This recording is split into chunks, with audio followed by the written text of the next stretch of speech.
नमस्कार, सौज किचनमध्ये तुम्हा सर्वांचे स्वागत आहे।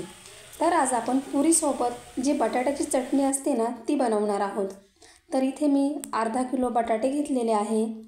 त्याच्यामध्ये पाणी टाकून आता आपल्याला याच्या 3 शिट्ट्या करून घ्यायच्या आहे। तर आता 3 शिट्ट्या होईपर्यंत आपण मिरचीची पेस्ट बनवून घेऊ।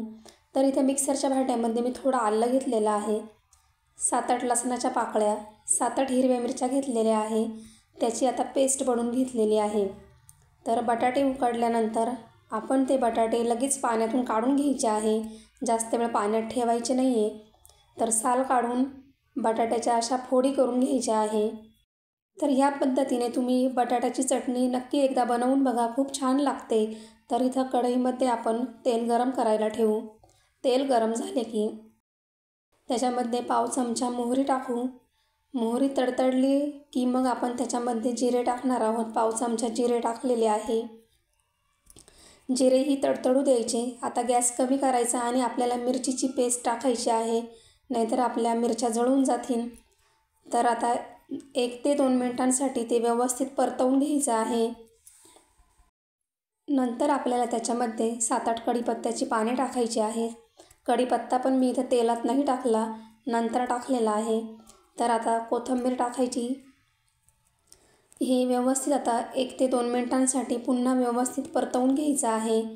या चटणीला कढीपत्त्यामुळे खूप छान टेस्ट येते, तर कढीपत्ता हा नक्की टाका। तर इथे पाव चमचा हळद टाकलेली आहे आणि गरजेनुसार मीठ टाकलेलं आहे। तर ही चटणी मी 4 ते 5 जणांसाठी बनवलेली आहे। तर आता पुन्हा एकदा आपल्याला हे 1 ते 2 मिनिटांसाठी परतून घ्यायचं आहे आणि याच्यामध्ये उकडलेले बटाट्याच्या फोडी टाकायच्या आहे।